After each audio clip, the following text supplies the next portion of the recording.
incinérateur. Parlons maintenant des agriculteurs qui ont beaucoup de mal à s'installer. Les terres sont de plus en plus chères, les banques réticentes. Alors des associations viennent au secours des jeunes qui veulent malgré tout se lancer. Le mouvement Terre de Liens fait pousser des fermes dans les campagnes françaises, près d'une centaine au total. Sa volonté est claire, préserver l'agriculture de proximité et la biodiversité. Reportage dans l'Orne, en Normandie. Lise Itreux, Julien Pelletier. La ferme de la Tuilerie, ce couple l'a reprise il y a à peine 3 mois.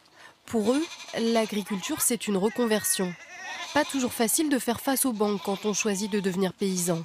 C'est pas évident parce qu'il faut être suivi dans notre projet, soutenu par des banques, parce que nous, on ne pouvait pas tout autofinancer. C'est une pression qui est assez conséquente.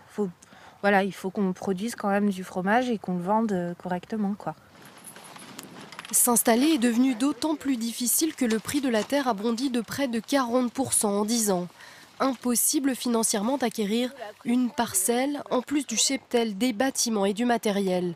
S'ils ont pu réaliser leurs rêves, c'est grâce à Terre de Liens, un mouvement associatif qui accompagne les paysans dans leur installation. Toutes les terres, ça descend comme ça et on repart jusque sur la gauche, avec le bâtiment de la ferme qui se situe quand même au milieu. On achète la terre et on la loue pour qu'ils s'installent et qu'ils fassent leur métier d'agriculteur. Le mouvement Terre de Liens, il a été créé pour lutter contre la disparition des fermes. Il y en a plus de 200 par semaine qui disparaissent, qui partent à l'agrandissement ou qui sont revendus pour d'autres projets urbains. En 10 ans, Terre de Liens a soutenu plus de 150 agriculteurs, et cela grâce à une finance solidaire. Quiconque aime la terre peut investir ses économies. 8000 épargnants ont ainsi placé leur argent. Prix de départ, 102 €. En moyenne, la contribution atteint 2900 €. On essaye au maximum de réunir des citoyens qui vont décider de mettre une petite partie de leur épargne dans un projet qui, à leurs yeux, et à nos yeux bien sûr, a du sens. Donc défendre une agriculture biologique, protéger des terres, sauvegarder des fermes. Sauvegarder des fermes comme celle-ci, la dernière du village. Éviter leur disparition. C'est le choix fait par ses voisins, même si leur placement est une épargne non rémunérée. Ouais, carrément. On sait que ça ne va rien nous rapporter, mais on sait aussi que cette terre sera préservée. Et si on ne soutient pas l'agriculture locale, on n'aura plus des bons produits.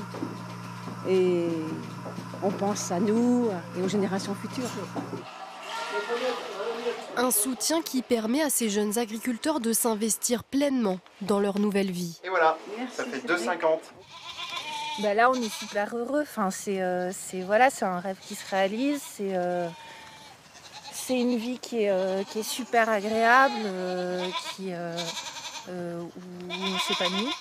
Un optimisme essentiel pour tenir le coup. Ils se donnent 5 ans afin de doubler progressivement leur production de lait et de pérenniser leur exploitation. Cette découverte